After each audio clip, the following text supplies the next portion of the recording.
Hey there, folks. My name is John Price. I'm one of the co-owners and co-directors of the Center for the Healing Arts and Sciences, and welcome to Get Centered.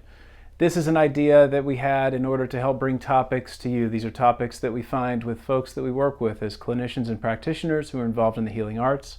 We want to dig in and try to understand the topics that not only really interest us, but also hopefully interest you. So, in the spirit of that, please like and subscribe to our channel. Also, you'll see a little bell. Hit that so you get notifications when a new episode comes out. Maybe one of the topics will hit squarely right at home for you. The topics vary, and you'll hear more about that in just a bit. The reason why I'm checking in today is I want to let you know about something that the Jung Center is doing. The Jung Center is bringing a workshop with two individuals that I want to let you know about. Dr. Alejandro Chaul is one of them, and Dr. Mario Martinez is another. First of all, the class is called Biocognition, Breathing, and Meditation, Flourishing by Reframing Past Experiences.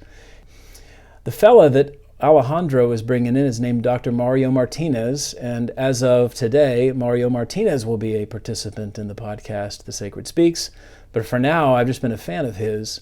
He's a neuropsychologist who studies the mind-body code, and in particular, how cultural beliefs affect health and longevity. This is something you guys don't want to miss. I'm definitely signing up for the class. I won't belabor the point, but I just want you all to go and check this out. While you're there, again, check out all the classes at the Jung Center.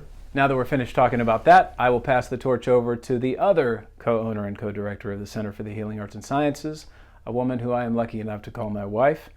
And welcome to the episode. Hope you enjoy it. Today we're talking about nutrition. Be sure to hang around till the very end because Leila-Scott, my wife, will offer 5 processes that are to be avoided when it comes to our food and 3 things that we definitely want to make sure that we're incorporating into our lifestyle when it involves food. Hang around, please. Subscribe, like it, social it, send it, share it. Thanks for joining. It's good to see you. Keep coming back.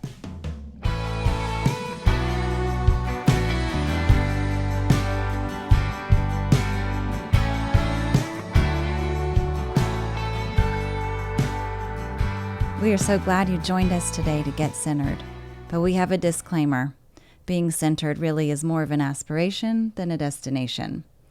This is a vodcast where we'll be discussing all things mind and body, mental health, physical well-being, parenting, marriage, healthy touch, anger and how to handle it. What is integrative medicine? How do I meditate? What are we learning from COVID in this quarantine experience? Where do we go from here? You have questions on these topics, and we ask those same questions ourselves. So this isn't a vodcast full of answers. It's one full of discussion, because we're going to tell you right now we do not have all the answers, but we do love a rich discussion and hope you do too.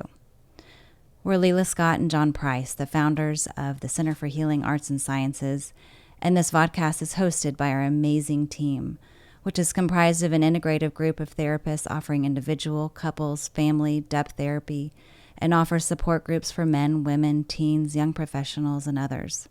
Chinese medicine practitioners offering acupuncture, herbal medicine, food therapy, lifestyle advice, and last but not least, our mindfulness meditation and spirituality guide. Be sure to reach out to us to let us know other topics you'd like to hear us discuss, or to let us know if you'd like to work with our integrative team. We are here for you and offering virtual care as well as home delivery of wellness self-care packages during this time of physical separation.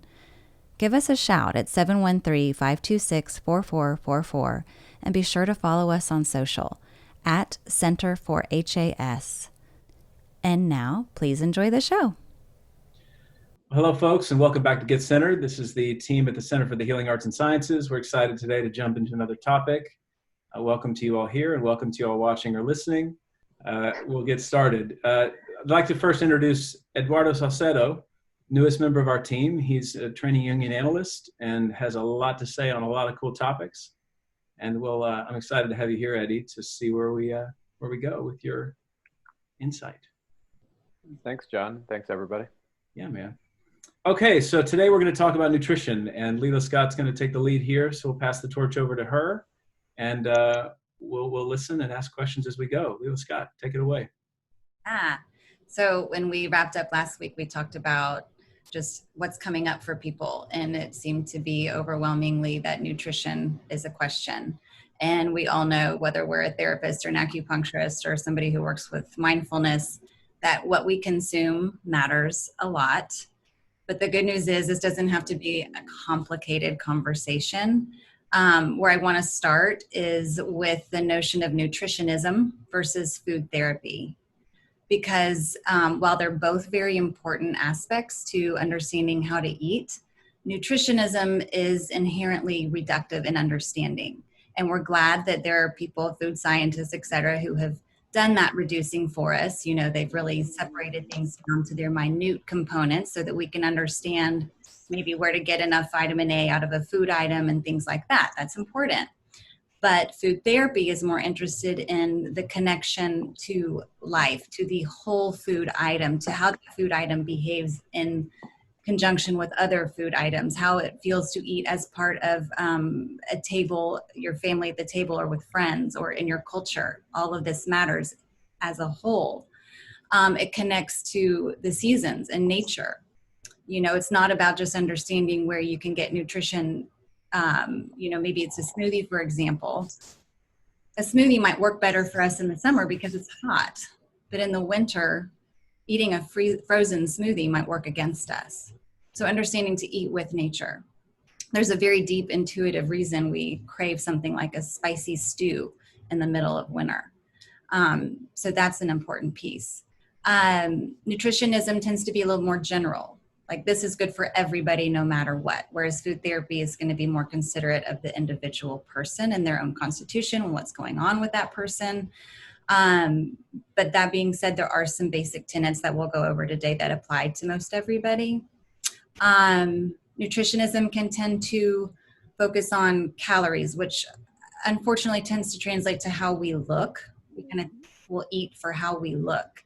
Whereas food therapy wants us to remember that it's about energy. It's about remembering that we renew our own energy each day by eating the life, the energy of other things. So to understand where that life is coming from is really important. You know, and it also reminds us that we're not eating just for our stomachs, we're eating for our whole bodies. A lot of times I do a lot of re-education with people because they think of metabolism as just all it means is that I eat food and I burn fat.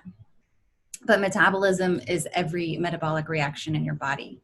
So I'm just guessing that none of us went to the refrigerator this morning and thought, what energy am I going to feed my life today? We probably thought, what's going to taste good? What's convenient? You know?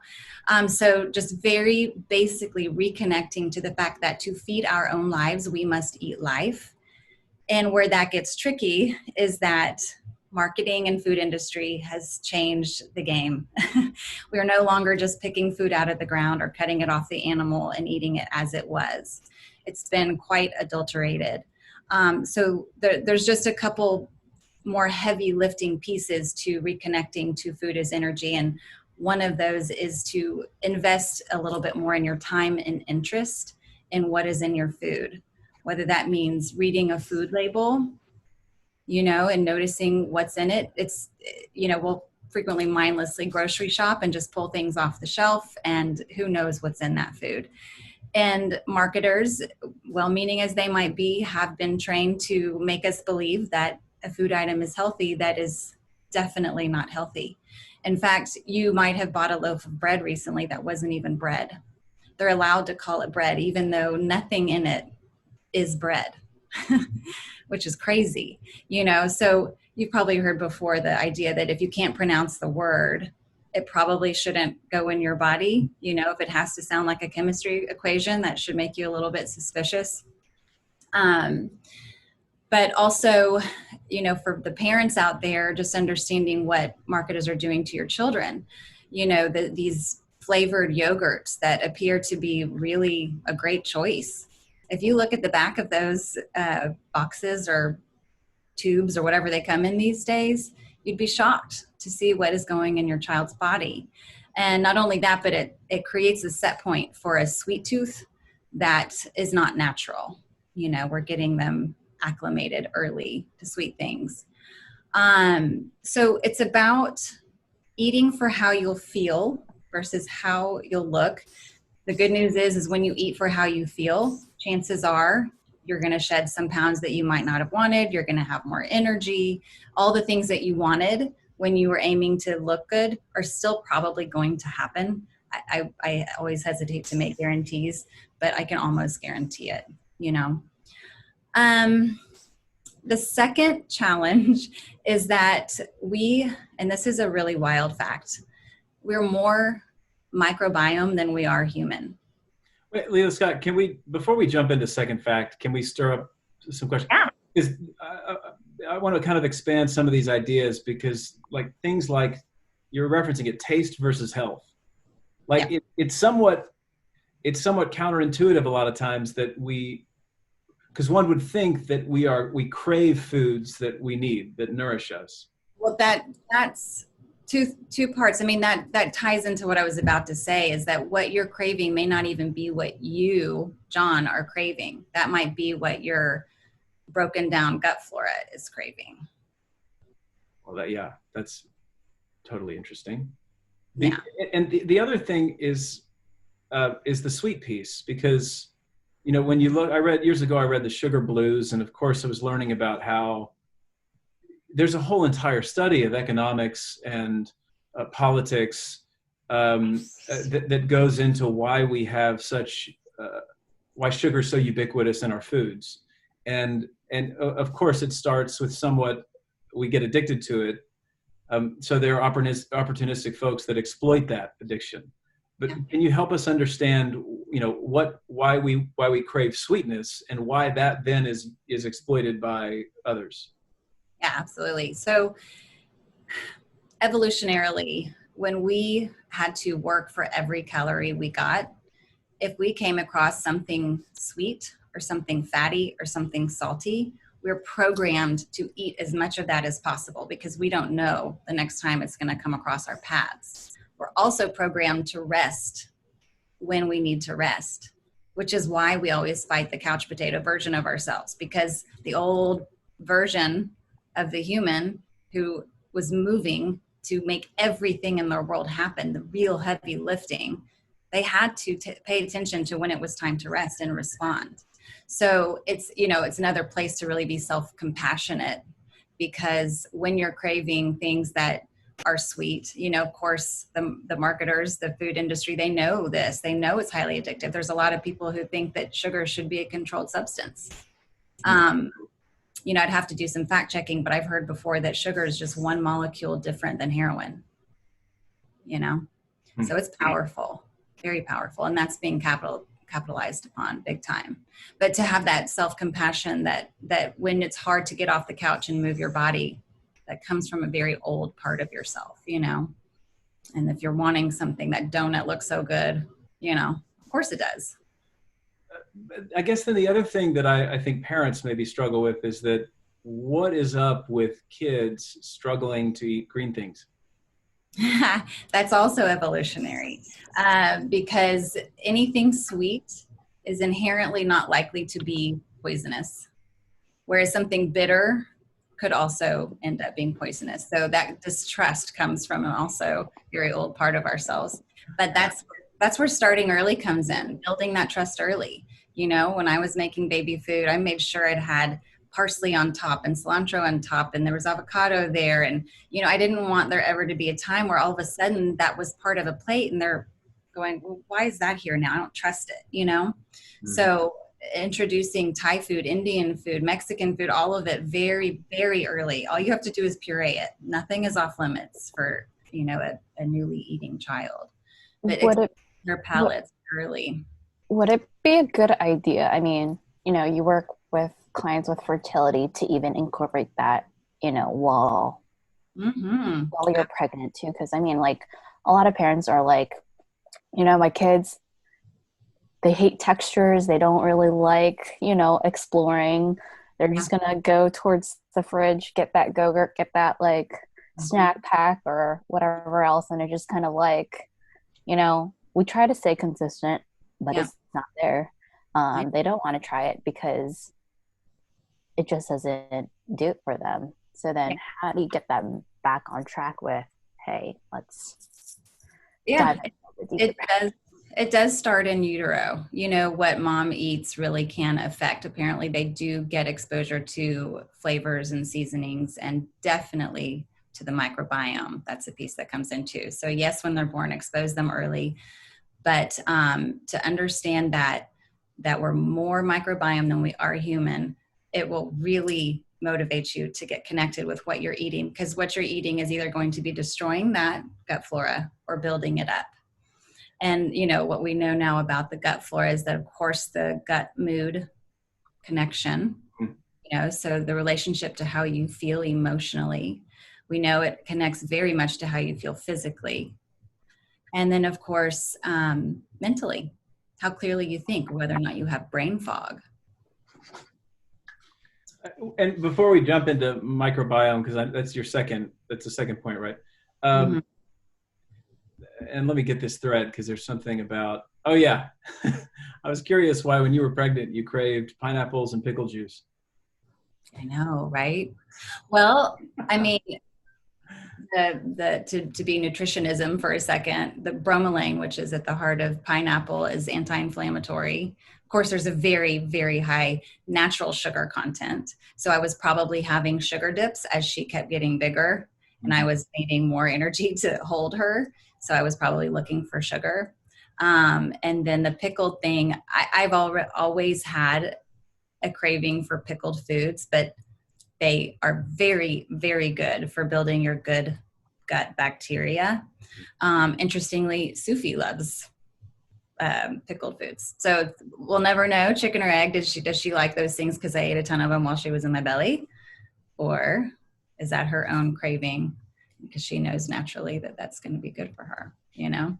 Okay, so this thought about something Freud said years ago about we're not the masters of our own house.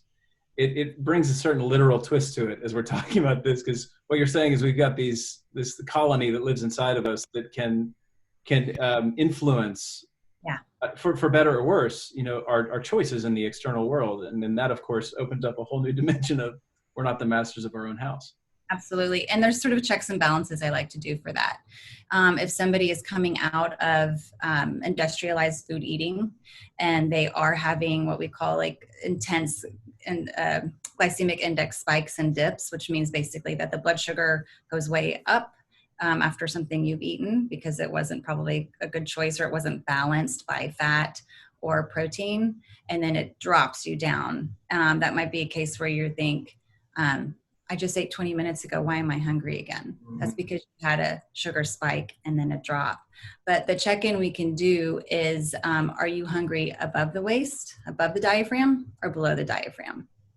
Because, and I say this from experience because I used to be a total carb addict, completely and totally. I had no idea what it was doing to me. And this is most of the world. I'll try to remember my thread, but I have to go for a second to Katie Couric did a wonderful documentary called Fed Up, where there's a lot revealed in that movie, but one piece that just touched me so deeply was that they provided cameras to adults and children with type 2 diabetes who were essentially going to the doctor, and it's not the doctor's fault, they're just not trained in nutrition, but they're trying to help these people move away from what they're headed toward with their type 2 diabetes. And so they arm them with cameras, and they're at home or they're at the restaurant. They're trying so hard to do the right thing by their bodies, and they're getting worse, not better. And they are crying into the camera because they don't understand.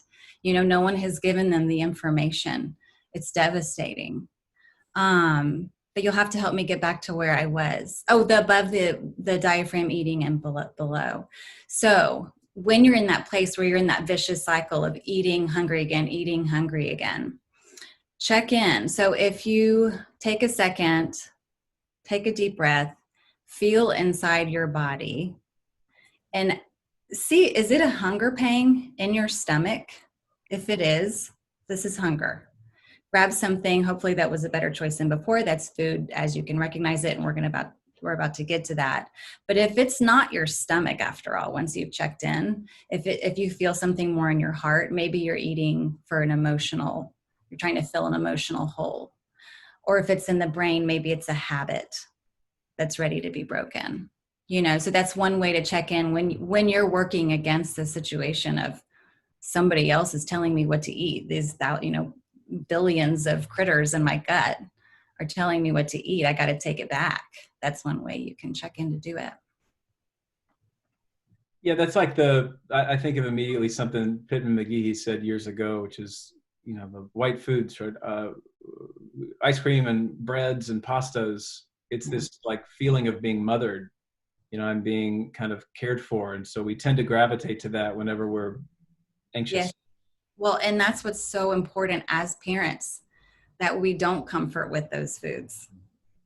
Because I'm working with a patient right now whose mother took them to have fast food burgers.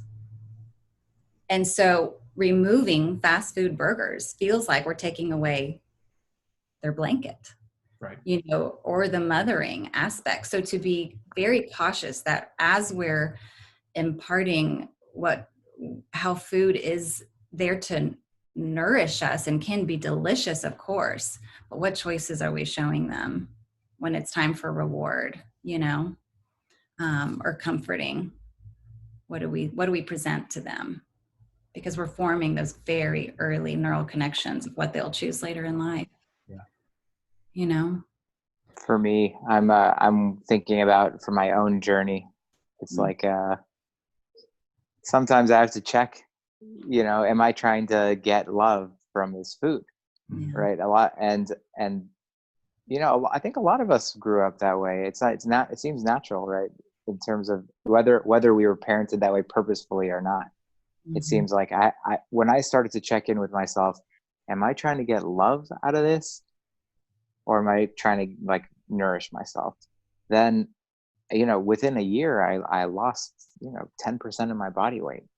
Just that check. It was, and it's part of it is understanding what it feels, what the difference is, exactly what you're saying, what the difference is versus the feeling of I'm hungry versus the feeling of I really want some love. And if they're both kind of central gut-ish, right, or you have no idea what's going on in your body, then it's really hard to locate that. And so, I still am working on the actual, like, what's the microbiome and there's different levels, but that entry point of figuring out, like, why am I eating? Yeah.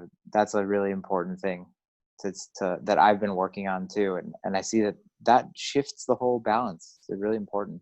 Yeah. And so the next piece is that this whole nutritionism versus food therapy that I really love is it's not about never eat this again and always eat this. I like to talk in avoids and aim fors because that's much more realistic. Speaking of teaching our kids things, sometimes food versus anytime food. So when you're feeding them dinner and it's a plate full of maybe half a cup of rice, some vegetables and a protein. You say, look, here's our anytime food, really saying something that's seemingly very obvious, but really putting their mind on the fact that this kind of thing I can have anytime. But if it's time to celebrate or something and they're having cookie and cake, here's your sometimes food, and really even keeping things separated like that in the pantry if you do keep that stuff around, so that they're developing a relationship. And when they go to a birthday party and they've had 10 cookies and they come home and they barf or they just are blue in the face, it's like green around the gills. It's like, you don't have to get mad at them, but just help them make the connection. You ate 10 cookies. Look how you feel. Ugh. You might not want to do that again, so they can get that internal motivation to just make the connections and make choices based on how they feel. I can't help but think about several episodes back when we did the cost of convenience. Yes.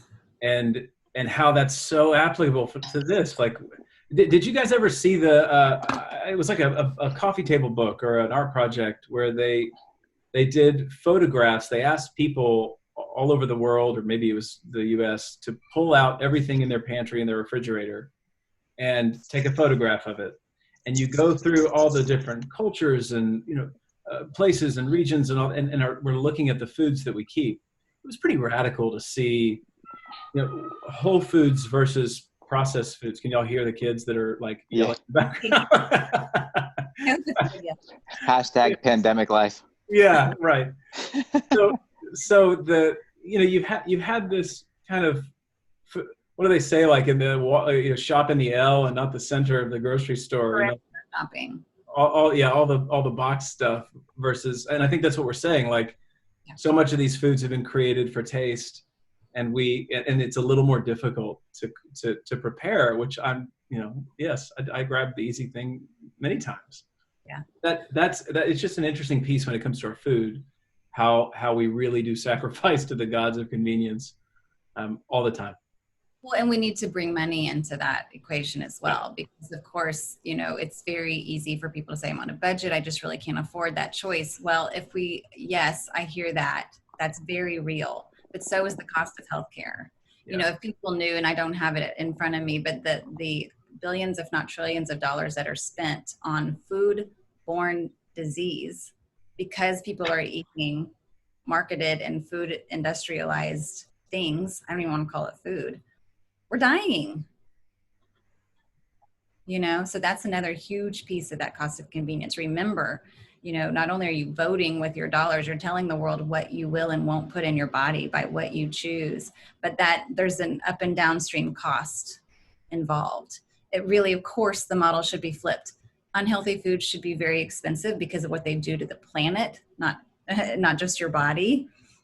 And really healthy food should be less expensive, but we're not there yet, so just try to hang in there and choose. If people want to look at the Clean 15 and the Dirty Dozen, the Environmental Working Group has put out that list so that it can help you budget.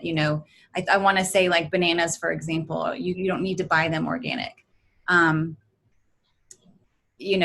But like berries, things like that, strawberries, you don't want to eat those conventional if you can help it. So that list can help you make choices that way.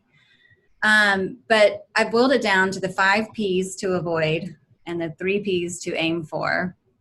And we want to avoid things that are preserved, have pesticides, are pulverized, packaged, or processed. And so things that are preserved, if something does not mold on my counter or in my fridge after a week, I don't want to put that in my body. There's something wrong. It should go bad. Foods that last indefinitely are not there to nourish our bodies. They might get us from, one meal to the next, but not much else. Pesticides, best case scenario, when we eat foods that have unrecognizable things on them, best case is that they cause that food to be stored as fat because the body can't recognize what's there. Worst case, it's a neurotoxin. You just want to avoid it if you can. Pulverized, we talked earlier about glycemic index increasing and dropping. That's all the ground food that you mentioned, the white stuff, ground flour, ground sugar, etc. What that does is it increases the surface area of whatever that is. So instead of being 1 grain of rice where my body can only see this side, this side, this side, and this side, now there's a bajillion little particles that my body can see all the sides of each one of them. And so it perceives a ton more sugar, releases insulin to clean up that sugar. So my blood sugar rises and then it drops. And then there's that situation we're in. Or it's that vicious cycle of feeling hungry, or brain fog, or you're on a mood roller coaster, one other thing I wanted to say about that is that refined sugar depresses the immune system for about 5 hours. So that's important to know anytime, but especially right now during COVID. So don't have sugar and then go do your grocery shopping or whatever you're going to do out and about, because you're not going to be protected. Have your sugar when you're going to have it, because we don't teetotal, you know what I mean? It's going to be part of your lives here or there. But just be wise about when you do have it so that you don't put yourself in a vulnerable position. Packaged and pulverized, the tip here is if you have a really hard time telling what this food was when it was pulled out of the ground or off the tree or cut out of an animal, if you can't recognize it, be suspicious. And I love what Michael Pollan says. He says, if your food is making a health claim, chances are it's not food at all. Food can't talk. All right. So, again, it's that perimeter shopping, getting the whole foods first, and then supplement with what you need down those middle aisles.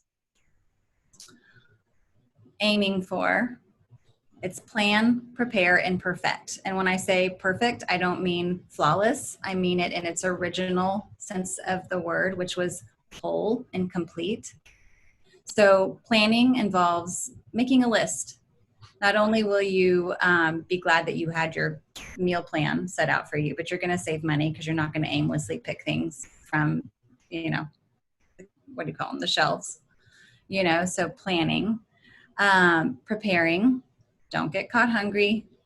I have to have food on my person just about all the time because just like everybody else, if I get in a position where my blood sugar is dropping, and maybe it's not dropping because I made a poor choice before, or maybe it is, maybe I'm just hungry now. It's time for me to eat, but I don't have anything nearby.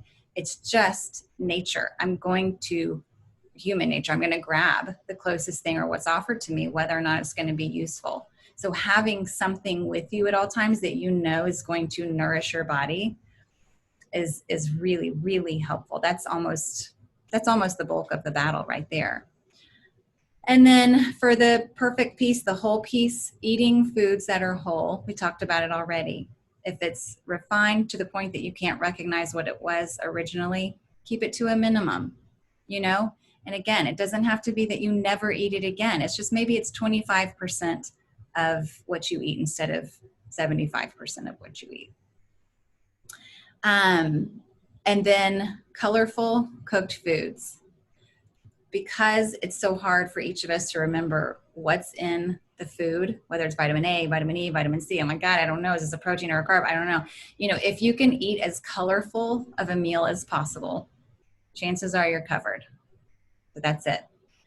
The reason I say cooked is because it pre-digests the food a little bit so that you can actually use the energy that's in that food. Humans became the kind of creatures that we are when we discovered fire. When we learned that we could pre-digest the food a little bit. And it was an accidental discovery, I'm sure of it, But instead of having to do nothing but look for food, eat the food, digest the food, start looking for food, eat the food, digest the food, they could find the food, cook it, eat it, and then do something else for a little while where their body enjoyed what they were able to consume. So you can think of it like if you have a little digestive fire in your stomach, it will be poured, it's like pouring ice water on top of it and putting it out. Eating raw, cold foods or drinking ice water, that's what's happening. So again, you don't have to never have an ice water again, but making sure that the bulk of what you eat is pre-digested by cooking it a little bit and, keeping it whole, you're going to be good. It's very simple. Healthy eating should still taste good and it should not be complicated. It really shouldn't. I mean, these are the basic tenets. Whole food that's real is it. But there is a value. I mean, we're rewarded by effort. And, how many people do you see that are just like perplexed by cooking, or didn't grow up and learn how to do that? Yeah. Well, I think, it can be presented as an unattainable skill, and it's certainly not that. I mean, you could easily prepare an entire meal with just rinsing, chopping, and tossing with olive oil, salt, and pepper. That's it. I mean, it happened recently that I was like, let me try something different. Let me add country mustard and shallots and this kind of vinegar instead of, I was so regretful that I spent all that time because the way I genuinely prefer it is just with olive oil, salt, and pepper. And I think the reason is that when you're eating quality food, that food doesn't need much done to it to taste good.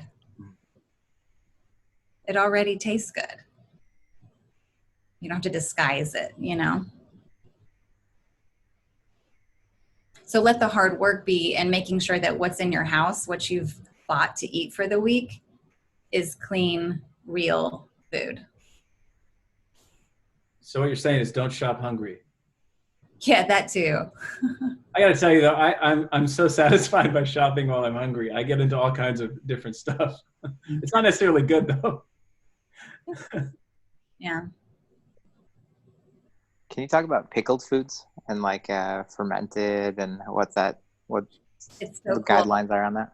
Yeah. So pickle fizz is another one of humans' really cool discoveries. Is that essentially it's like life after death. You know, it's essentially keeping a food preserved indefinitely, but because that's the methodology of doing it, you're essentially creating this whole microbiome inside that jar, and then you consume it. So it's actually populating your gut with good bacteria. So yes, like having a nice, diverse quality probiotic on board is important for sure. You know, avoiding something like an antibiotic if you can. If you need it, you need it. But of course, you're starting over when you do that. So in other words, like if you're not sure if you have a virus or a bacteria, maybe don't take the antibiotic just because you think it might be a bacteria. Have a culture done first and verify, and then take the antibiotic. You know what I'm saying? Like minimize the need for antibiotics where possible. But Can you talk about timing, food timing? Like I exercise and like, I'm going to exercise like after we're done here. And I was about to eat breakfast this morning and I was like, oh, this is a terrible idea because I'm about to exercise and I don't want it, And so I think people are different, right? There are some people who are like, that's never going to bother them. And there's some people who like, they can't have any food in their system when they're exercising. I'm thinking about like pre-exercise, post-exercise, first thing in the morning versus, there's a lot of stuff going on in the media now. Yeah. Well, if you feel like it's time to exercise, whether it's morning or afternoon, and you're hungry, you genuinely are in need of some energy, I would recommend just a few berries, maybe half of an apple or half of a banana, something like that, because it doesn't take very long to digest. Fruit, when you eat it alone, only takes like 30 minutes to digest, whereas most other things take about 4 hours. So if you can keep it, to a handful of something just to tide you through a 30-minute jog, an hour-long walk or something, that's what I would do, and then come home and then have the more robust, complete meal. But yeah, I mean, exercising on a full stomach can be problematic for sure, whether it's cramping or acid reflux or, Yeah, that's me. Yeah. And what about the hydration? What about like timing versus keeping ourselves hydrated? That's an important one, because what we tend to do is we'll get really thirsty and then we'll chug some water, and then we'll get really thirsty and then we'll chug some water. And you'll notice if you do that, you just kind of pee a lot because your body can only take in so much at once. And so having a little bit of water all day long is preferred for sure. Oh, I never thought of that.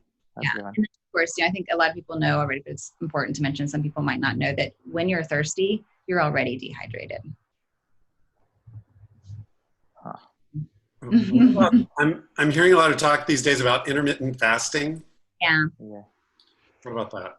Oh boy, I wish I had a really clear answer on that. I don't know is the answer to that. I think that we already do an intermittent fast as it is, because chances are we finish dinner around 8 or 9 p.m. and we're not going to eat again until around 7 or 8 a.m. That's a built-in fast. It's called breakfast for a reason, like break the fast. So that's that. There is some science behind saying that when you give your body a break from digesting, it can cleanse and do other things.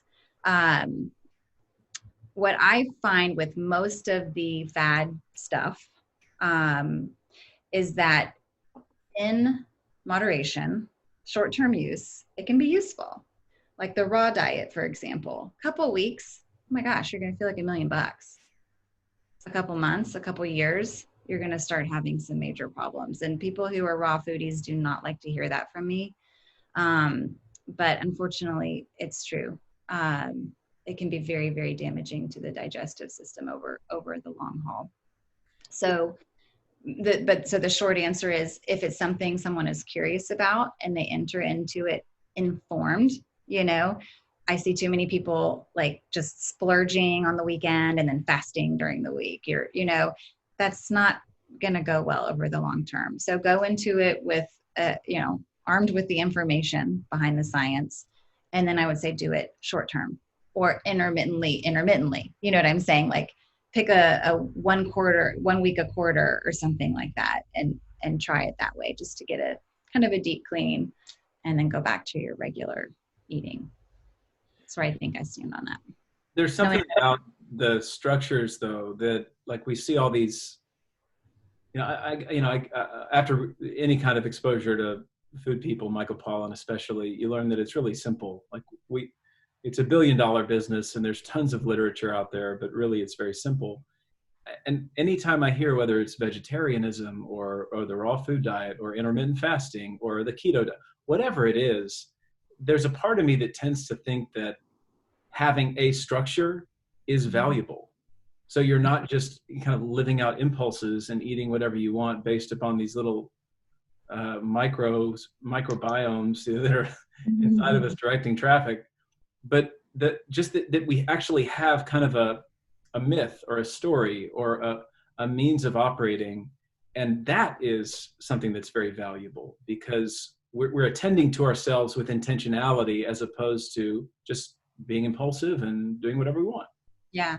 And that's why I say, like, no teetotaling is necessary unless somebody is, has a relationship with alcohol or sugar or something where it's like, it's got to be completely out of the house or it's not going to go well. You know what I mean? We know a lot about like centenarians who have a nightly scotch, right, or even a cigar. I mean, by all awarenesses that we have, that should not equate to somebody who lives over 100 years. But what they say is that they do it with intentionality and ritual, and it's not engaged with flippantly.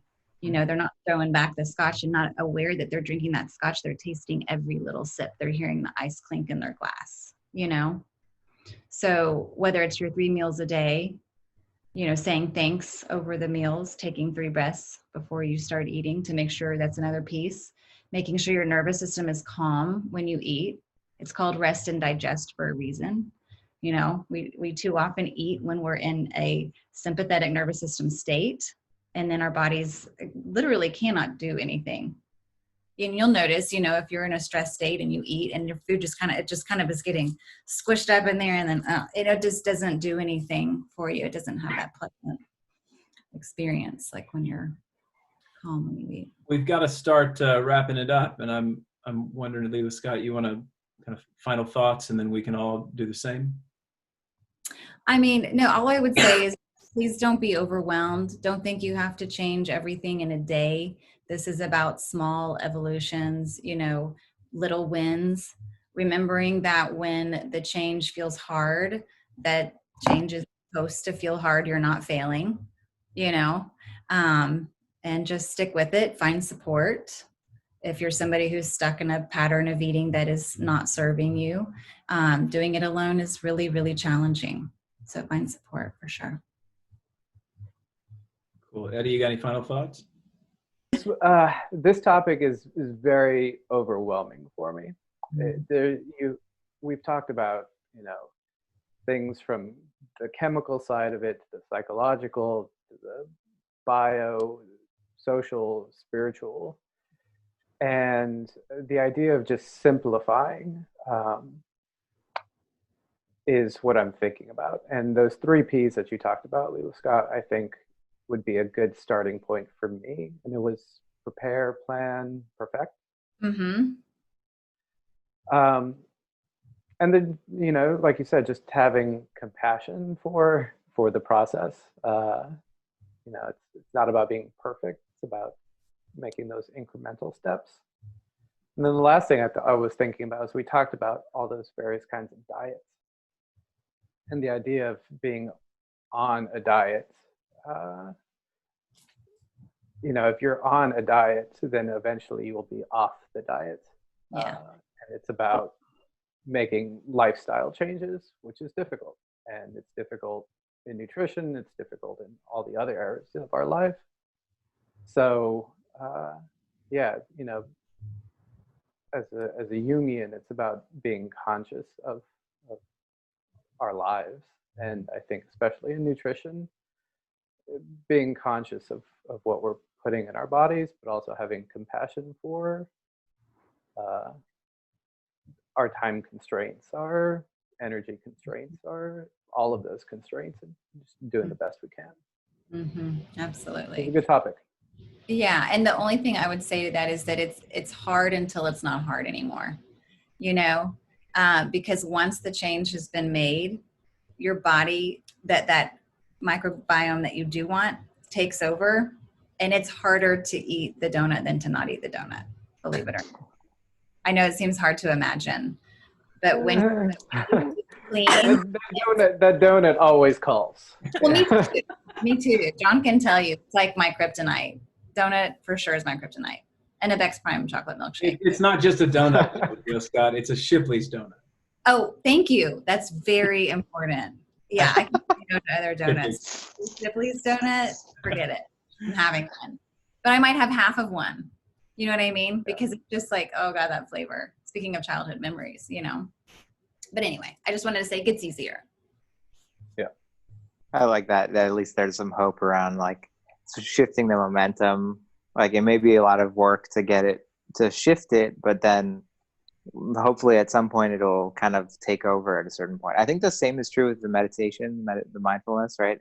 It's maybe takes some more energy to get it started, but once it's started, it begets itself. It's like one moment leads to the next moment, which leads to the next moment, and now you're snowballing. So I like that too. I'm excited. I'm going to start incorporating some of these for my own life. Nice. I was just thinking how incredibly absent these conversations are generally from psychotherapeutic and psychoanalytic groups, you know, and if we're talking, you know, mind, body, and soul, how can we possibly talk about one without talking about all three? And, you know, how happy I am to be a part of this practice that is really trying to further the conversation of the interconnectedness of all those things. Yeah, thank you for saying that, because that really is so true. We know that, you know, they're going to move the needle seeing a therapist, but if they don't see a therapist and look at what they're consuming, more of an uphill battle. You know, we just want to give people everything they need to have the best shot at optimal life, you know? I feel like I need to become a nutritionist because every kid that walks through the door is like, oh, has like some kind of like candy in their hand, or even over teletherapy, they're like, you know, having like a Coke or a Sprite, and they're like, oh, you know, I don't really have a lot of energy today, as they're like sipping on it. So it's just kind of like that education piece is so important, I think, and having parents kind of be, I guess, the modelers for, I don't even know if that's a word. The people that model, you know, even kind of what you said, moving the needle a little bit forward is, you know, it's, you know, it's good. So. Yeah. Well, and as the parent, I think sometimes we can worry if we take away all their yummy foods, they're going to either hate us or they're going to create some sort of a hoarding, private, like overeating situation. But that's why we don't say never again. We say, oh, or sometimes food. So one thing I like for parents to do around the sodas, just FYI, anyone listening, is that it can be about the, even for adults, really, it can be about the fizz and the flavor and just a boring water, even though to me this is all I need. You know, it can be so worthwhile to, and maybe it's not every soda at first. If they're having 3 a day, maybe one of them at first becomes bubbly water with a little bit of pomegranate juice with a squeeze of lime. That's fun to drink, you know, and it's actually doing something for you, not stripping your gut, you know, and then eventually maybe it's 2 out of 3. And then one day maybe it's 3 out of 3. So presenting these other fun options for your kids, and maybe they can even play a part in it. Like, do they want it to be orangey or limey or lemony? You know, they can have fun, or even the fruity waters, you know, with some strawberry slices in there, orange slices, cucumber slices, you know, there's ways to make things like that fun. But the other thing I thought of, G, is that what we can do is we can maybe print something up just to really make this attainable and easy for parents and kids alike to make these small changes and feel better. Mm-hmm. I agree. I like your peas, all the peas. Peas. one other thing, I came downstairs a while back, and Leila-Scott was watching Cooked. It's a documentary series that Michael Pollan did on Netflix. I highly recommend going to see that. It's four episodes, and they are amazing. Yeah. So it's just kind of my typology is I really want to understand from a deeper perspective, like obviously eating is not just eating. I mean, where'd you have your first date with your partner? What are your memories about from, childhood? What are your, like they surround the idea of being together with other people and consuming, even back thousands and thousands of years ago when fire started and we congregate, and it's around the fire where we eat and we socialize. And so all of a sudden language and storytelling and connecting and communicating comes online around food and nourishment. So there are so many layers to this that's beyond, I like what you were talking about, it's beyond just the nutritional value of food, but the essence of the experience of eating and the meaning and symbolic aspects of what we're doing when we eat. And whether we're present or not with what we're eating. Yeah, without a doubt. You talk a lot about that alchemical piece, and that's what cooking is. And even just the transformation of like a, whole zucchini to a chopped zucchini. And something I'm working on for myself is because sometimes I can get into the drudgery of like, oh, I've got to chop this fast and get it into the, pot or whatever. But to think when you make the connection that you're interacting with something that you're about to consume, if I'm doing that with, a begrudging attitude, or just let me get this over with versus, oh, thank you. Wow, there's this amazingly nutritious piece of food in front of me. What a miracle. Let me slice it with love and carefully put it in the pot. And then we're consuming that. I used to know somebody who wouldn't eat a single meal she didn't prepare because she wasn't sure what kind of state of mind the person was in when they cooked her food. That's a bit much for me, but there's definitely something to that. So where you have control over it, just engaging with it in a ritualistic, loving way. And sometimes you won't, and that's okay. Well, thanks you guys for being here, and thanks for watching. And again, please subscribe and like, and check out the rest of the channel. We've got a lot of topics and episodes that we explore various topics. Thanks for being here, and we'll see you next time. Thank you.